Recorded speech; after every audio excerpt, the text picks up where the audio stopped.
Are y'all ready, kids? Took me a while, but I finally am. Hey guys, PIEGUYRULZ here, and welcome back to every episode of SpongeBob Season 7 Reviewed. It took me a while to recover from watching Season 6 and to re-find my love of the show enough to actually want to watch more episodes, but I've finally done it, and I am here to talk about SpongeBob Season 7. But before that, I have a few quick things to say. First of all, this video will have spoilers for a bunch of episodes. Prior to making this review, as far as I'm aware, the only episodes I saw were Trenchbillies and Greasy Buffoons. Once again, I'm pretty much going in with completely fresh eyes. Next, I would just like to advertise my Square Theory series. These are videos in which I talk about specific concepts within SpongeBob in greater detail. I give an explanation for what I think is going on within the show, why the writers do what they do, why I feel the way I feel about certain things, etc, etc. If you haven't seen these videos yet, I really highly suggest you do if you enjoy this series, and also check out Spongy Bits. Spongy Bits is a series in which I talk in more detail about episodes that I've reviewed in these SpongeBob season reviews. During these big reviews, I have to be brief on a number of things, and sometimes I want to go into more detail, and when I do, I make these Spongy Bit videos. They're basically a micro version of these every episode season videos, so if you like these, please feel free to check out those. Well, ladies and gentlemen, we have a long road ahead of us, so let's get on with it. Episode 127A, Tentacle-Vision. Squidward's local access show gets taken over by the whole town. So, weirdly enough, this is the second season opener in a row that involves Squidward watching TV, and also being on TV for a little while. It's kind of weird how similar in a way this episode is to House Fancy. Oh, and one of the characters in this is named Zeus, which is also the name of one of the writers on the show. The episode is honestly pretty underwhelming. It's an interesting premise of Squidward having a local access show and then having it get ruined by SpongeBob and friends, but in execution, it's just very random and loud. It pretty much breaks down to this. The first third is about Squidward getting this local access show, which isn't really bad, but it's not funny. The middle part is SpongeBob and Patrick messing around in Squidward's studio and screwing up his show, which is not only not funny, but downright irritating. Squidward didn't do or say anything bad to deserve this. SpongeBob and Patrick just come in and trash the place with their stupidity. Squidward even acquiesces and lets them be a part of his program, and they still manage to screw it up. It also includes that gem of a quote over there, where Squidward asks Patrick how stupid he is, and Patrick just replies, it varies. Much like the quality of this show. The third part of this episode is just random characters running on to Squidward's program for very little reason. I really do appreciate the fact that they brought a lot of different characters into this, but it becomes a mess and a repetitive sequence. What each of them does isn't really distinct from each other, much like in Atlantis Squarepants, where every character does the same exact thing, just with a slightly different motivation. Also, from a story angle, it's kind of weird that the producer guy came in and talked about the show's ratings, even though it was the very first episode of Squidward's show going on that night. I do like the heavy metal version of the theme song at the end, but everything else in this episode ranges from simply boring to outright annoying. Yeah, we're starting this one off with a Scumbag episode, which is the first time this has ever happened. 127B, I Heart Dancing. Squidward teaches SpongeBob how to dance for an audition, so the majority of this episode is dancing. Just dancing. There's not a lot else going on here. And if you're going to make an episode that is primarily about dancing, you might want to make sure the dancing is really interesting or really funny or something, because most of the dancing in this episode is just A lot of it is loops, which is great for saving money, but not so great for making things interesting. The dance routines in the episode don't look bad, it's just they don't hold my attention for very long because there's so many of them. Also, we've already had an episode about dancing called Slimy Dancing. Actually, this episode is quite a bit like that one in that they both feature characters performing on stage, Squidward trying to teach SpongeBob how to dance. Of course, there are differences, but that episode handled the whole dancing thing a lot better, in that there was more to the episode than just that. The best part of the episode, and really the only thing memorable to come out of it, is SpongeBob and later Squilliam saying, "Who put you on the planet? Ugh!" as a part of their dance routine, which I don't know if that's a reference or something. It's really random, but it's pretty funny to hear SpongeBob say something that mean just out of the blue. Otherwise, comedically, this episode is flatlining. The story is nothing complicated.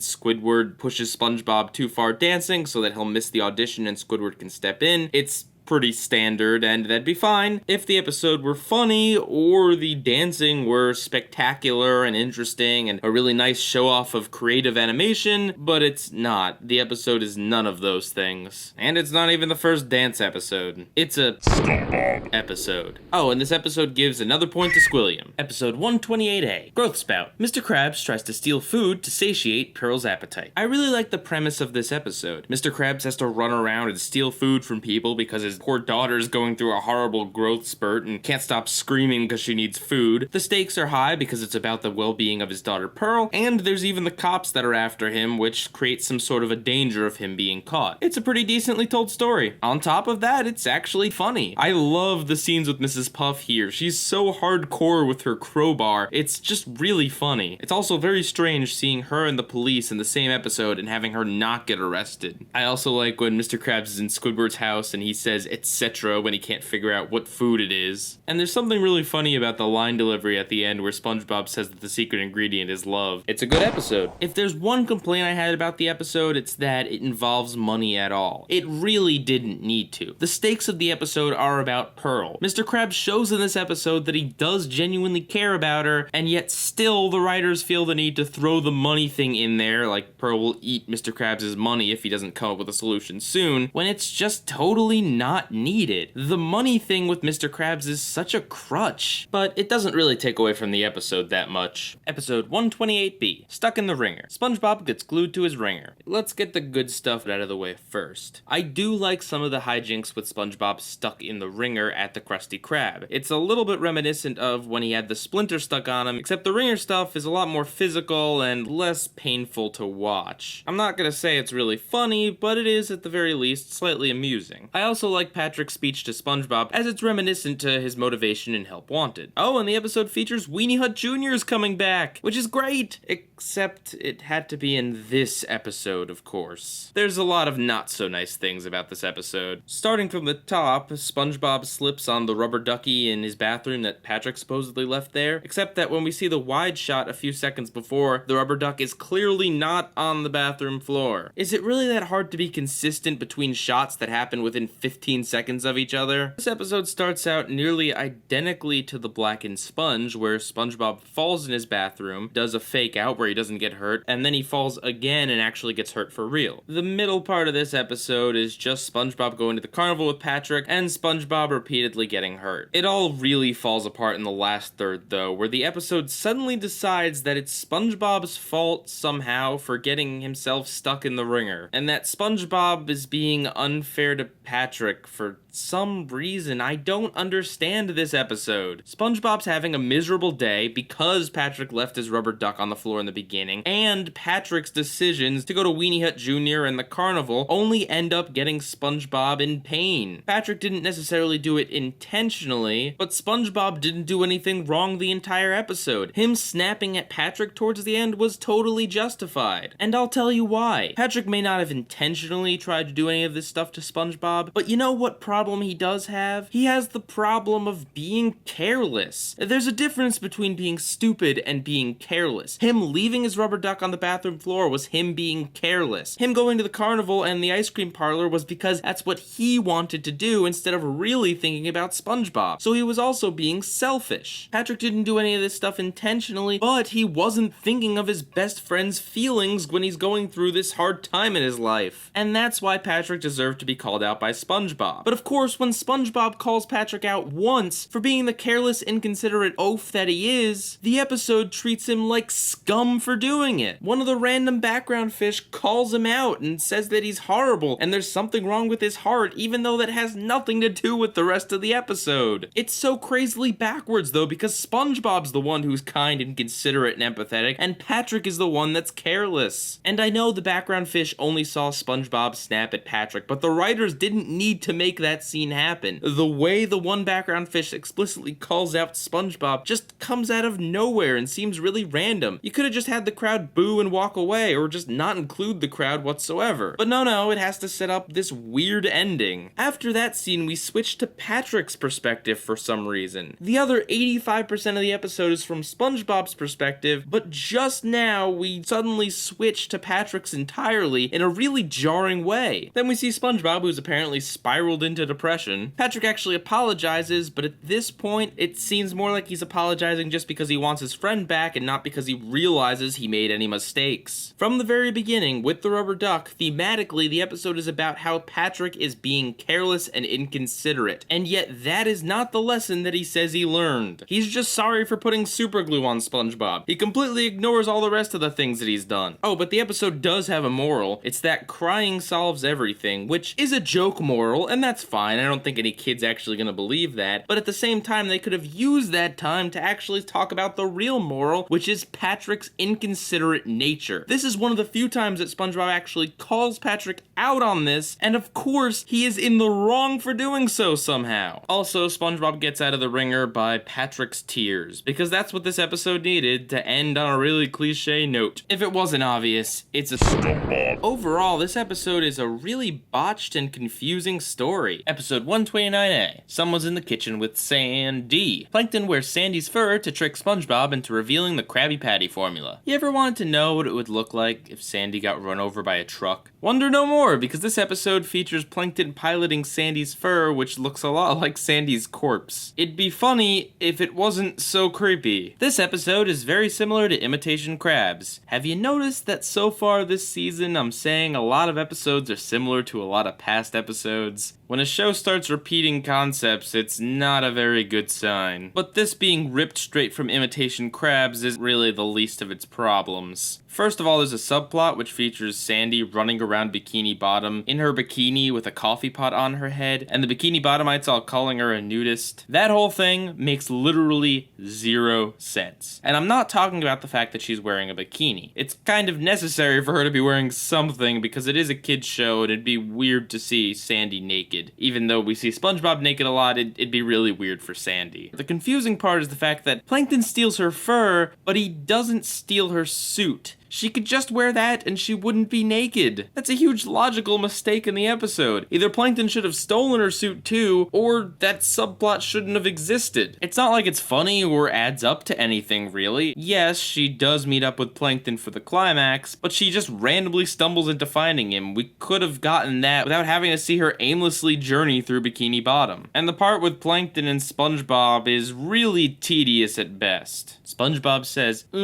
try again, about 10 times. And there's not even any tension in the episode because SpongeBob remains pretty clueless. He asks about why she's not wearing a spacesuit, but as soon as Plankton replies, he just dismisses it entirely. You could have SpongeBob be at least a little more suspicious. It might add some actual suspense to this. But nope, ignorant SpongeBob and very obvious Plankton. I do like Plankton's southern drawl at first, it's kind of funny, but by the time he reaches the Krusty Krab, it's already gotten old. And there's a transition in the episode from a hairdryer to a vent that's shooting out air, or water, you know what I mean. It's a neat little transition from two objects that look very similar that is done in a very cinematic way and is nice and subtle. Plankton even says this is tedious, but more fitting is Sandy's quote, because this is indeed a scumbag episode. A rehash plot, a subplot that doesn't make a lick of sense within the context of the episode, and some really tedious and boring scenes with SpongeBob teaching Plankton how to make the Krabby Patty. 129B, the inside job. Plankton journeys into SpongeBob's body to try and extract the formula. This episode has a really interesting concept. We've seen Plankton go inside SpongeBob and mess with his brain before, but this episode takes it to a whole new level. I like how he first tries to use SpongeBob's senses to get the Krabby Patty formula, and then just goes straight to the brain, which leads him to the heart. It's a very natural progression of things. And SpongeBob's brain house is so weird and creepy and creative in a good way. I really like it. There aren't too many funny moments. The episode could definitely stand to be funnier, but there's a few, like when Plankton first utters SpongeBob's laugh, and towards the beginning where Plankton's initially flying towards Mr. Krabs, and then several characters walk in the way to mislead you into thinking he's gonna go into one of their heads, which is also nice foreshadowing for Patrick at the end. In addition to not being that funny, there are a few moments that are a little bit slow, like the transformation sequence into Patrick. But overall, I have to say I enjoyed this episode. Its unique concept held my attention, and the few laughs that it did get out of me were pretty good laughs. It's a good episode. It's nothing fantastic, but what it does have to offer is very solid. Episode 130A, Greasy Buffoons. Mr. Krabs and Plankton sell increasingly greasy food to customers. So this is a classic escalation episode where one character tries to get the upper hand on the other, and the other retaliates by making things worse, and then it goes back and forth until something happens. In this case, SpongeBob calls the health inspector. And that's pretty much all this episode is, just Krabs and Plankton serving progressively greasier foods. Even though the story is simple, there's a lot of creativity here, like how it escalates from just a greasy Krabby Patty all the way to literally just serving grease on a plate. And I like the names that Plankton and Mr. Krabs come up with to call these really disgusting foods to make them sound less horrible. The comedy in the episode's pretty good as well. I love the joke about Squidward fading out when Mr. Krabs says that this is a job for 2 employees to do without being paid. And I like the gag at the beginning where SpongeBob trips on grease and then all the food flies in this one customer's face.